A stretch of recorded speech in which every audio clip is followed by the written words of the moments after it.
Familiar design, faster processing. The new M2 MacBook Pro doesn't reinvent the wheel, but it sure moves faster.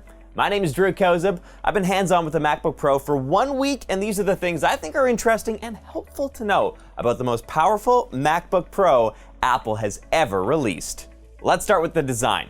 The look of the new M2 MacBook Pro models is very similar to the design of the M1 MacBook Pro models, but that's a good thing, because the 2021 MacBook Pros were a real best of compilation, fan service, greatest hits of all the things people liked in a MacBook Pro. It brought back built-in SD card readers, MagSafe power cords, and ditched the touch bar for a full row of tactile function keys. The M2 MacBook Pros have SDXC card readers, which are great for transferring files if you shoot photos and videos on a Pro camera. There's a high-end Hdmi port that supports multi-channel audio and 8K video resolution, a first for an Hdmi port on a Mac. You'll find a total of 3 Thunderbolt 4 ports. Bluetooth 5.3 and the modern Wi-Fi 6E connect the MacBook Pro to wireless accessories and networks. For fast unlocking and Apple Pay, Touch ID is integrated into the keyboard power button. Finally, the MagSafe plug magnetically detaches if you accidentally trip over your power cord. Depending on your workflow, you can go light or heavy when configuring the M2 MacBook Pro. It comes in 14 and 16-inch display size options. You'll have to choose between the M2 Pro or the M2 Max chip. If you get the M2 Pro chip, storage ranges from 512 gigabytes to 8 terabytes and 16 gigabytes or 32 gigabytes of unified memory. If you go with the M2 Pro Max version, storage ranges from 1 to 8 terabytes and 32 to an unimaginably powerful 96 gigabytes of unified memory. In case you're wondering, the 16-inch M2 MacBook Pro I'm using has the M2 Pro chip with 32 gigabytes of memory and a 200 gigabyte solid-state drive. I've had 20 browser tabs open with Apple Music playing and videos in the background with multiple editing and design apps all running at once, and the fan has never even kicked in. Not for a moment. For video calling, the new MacBook Pros still have a 1080 FaceTime HD camera. I tested it out in terrible low lighting and the video still looks good. If you were hoping for Face ID in the new MacBook Pros, you'll be disappointed. I'm guessing it's because the display is so thin that there's just not room for all the same sensors they use in iPhone Face ID. Also, no center stage. That's the feature on some iPad models that automatically keeps you in frame even if you move around, but that requires an ultra-wide camera.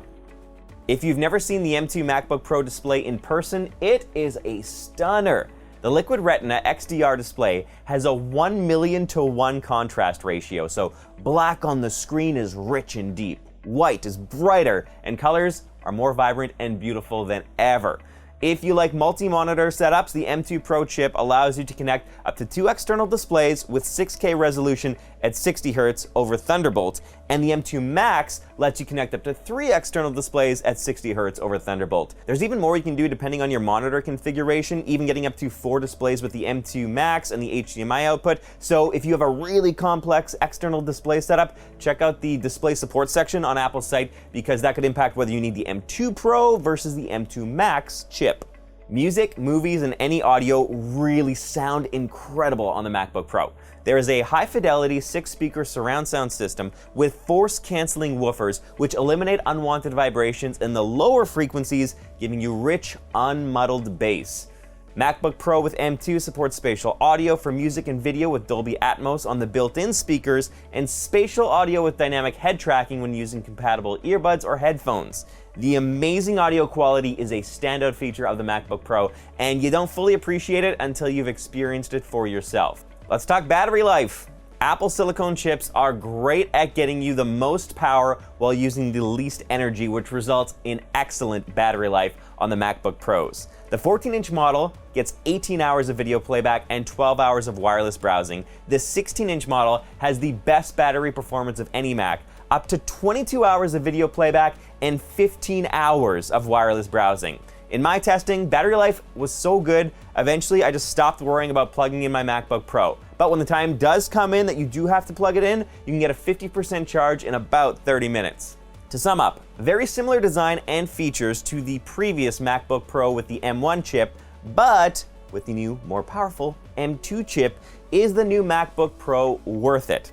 I can only speak firsthand to the power of the M2 Pro, not the M2 Max chip, and I will say performance and battery life is beyond what I would personally ever need to tap into.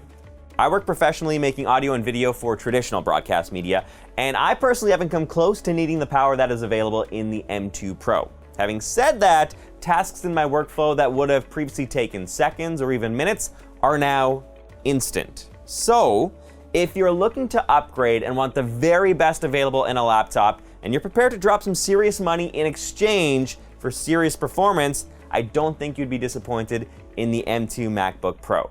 The chip runs so efficiently, you might be surprised how much you can get out of the computer, so you might not need to max out the memory specs like you would on a PC to get a level of performance that is really going to enhance and improve your workflow. From the way it looks, to the way it sounds, to the way it connects with my workflow, the new MacBook Pro is a delight to use. When you're sitting behind that keyboard, you feel like the only thing that can limit your creativity is your imagination, not the technology in front of you.